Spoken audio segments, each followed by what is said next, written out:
और आइए बढ़ते हैं आगे, आपको बताते हैं पिथौरागढ़ की खबर, जहां पर खूनी गांव का नाम बदलकर देवीग्राम कर दिया है और इसकी अधिसूचना प्रदेश सरकार ने जारी कर दी है। केंद्रीय राज्य मंत्री अजय टम्टा ने सोशल मीडिया पर पोस्ट करके जानकारी दी और लिखा कि जन भावनाओं और लंबे समय से चली आ रही मांग को ध्यान में रखते हुए पिथौरागढ़ के खूनी नाम के गांव का नाम बदलकर देवीग्राम करने की अधिसूचना जारी कर दी गई है।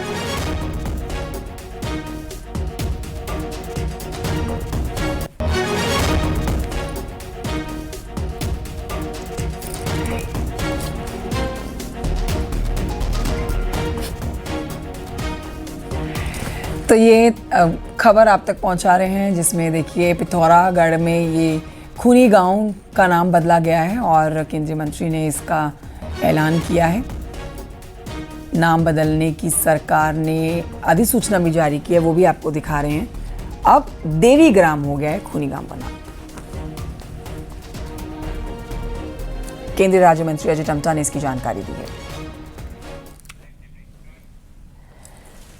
खबर बदायूं से अगली, जहां पर मां बेटी की हत्या का पुलिस ने खुलासा किया है। हत्या के आरोप में पुलिस ने 3 मौसेरे भाइयों को गिरफ्तार किया है। पुलिस के मुताबिक मुख्य आरोपी ने शादी के लिए मौसेरी बहन से 2 लाख रुपए मांगे।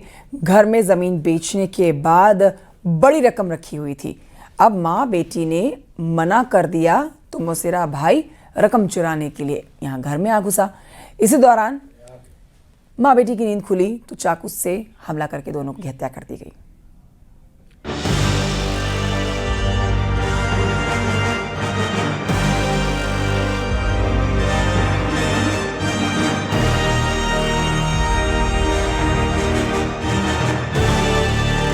बदायूं के दातागंज कोतवाली क्षेत्र के वीरमपुर गांव में हुए डबल मर्डर का पुलिस ने खुलासा कर दिया है।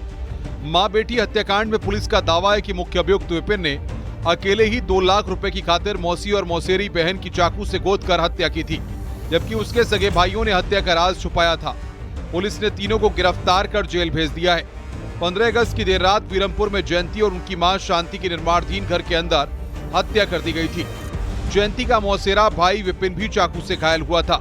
विपिन के जरिए ही पुलिस ने केस का खुलासा कर दिया। मां और बेटी की गांव बीरमपुर थाना दातागंज में हत्या की गई थी।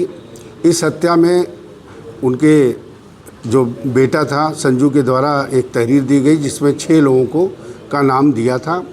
उन सभी को तस्दीक करते हुए 4 टीमें गठित की गई। चारों टीमों द्वारा लगातार प्रयास करते हुए अंत में निष्कर्ष ये निकला कि उनकी मौसी का जो लड़का विपिन नाम का है, उसके द्वारा ये हत्या कारित की गई। इसके जो 2 भाई हैं, उन्होंने साक्ष्य ये बन जाता छिपा दिए थे, जो बाद में बरामद हुआ। उन दोनों भाइयों को भी इसमें जेल भेजा जा रहा है। डबल मर्डर केस में शांति के बेटे संजू ने वजीरगंज थाना क्षेत्र के गांव रोठा निवासी 5 लोगों के खिलाफ रिपोर्ट दर्ज कराई थी। पुलिस ने घायल विपिन को हिरासत में लेकर पूछताछ की, लेकिन वो 2 दिन तक पुलिस को गुमराह करता रहा। सख्ती से पूछताछ हुई तो उसने हत्या की बात कबूल कर ली। पूछताछ में बताया गया है कि उसकी मां ने गांव की जमीन बेचकर मौसेरी बहन जयंती के घर में पड़ोस में मकान बनवा लिया था। शादी करने के लिए मौसेरी बहन जयंती से 2 लाख रुपए मांग रही थी, लेकिन जयंती ने उसे रुपए देने से मना कर दिया। हत्या की रात रुपए चोरी करने के इरादे से घर में घुसा था, जहां जयंती की नींद खुल गई। पहले जयंती पर चाकू से वार किए, फिर मौसी शांति को भी मौत के घाट उतार दिया। पुलिस ने विपिन, उसके भाई अवनीश और विमल को गिरफ्तार कर लिया है। इसमें मोटिव ये था कि 2 लाख रुपए इसको अपने भाई की शादी के लिए चाहिए था और जयंती देवी द्वारा जमीन बेची गई थी। इसको लगा ये पैसा दे देंगी। भाइयों ने भी मना कर दिया और इसके जयंती देवी से ये प्राप्त करने की कोशिश किया, लेकिन नहीं मिला। उसी में ये दीवार फांद कर गया और अंदर जाकर इन पर बाकायदे हाथापाई भी हुई जयंती देवी से। और माता की उनकी उम्र 75 साल थी।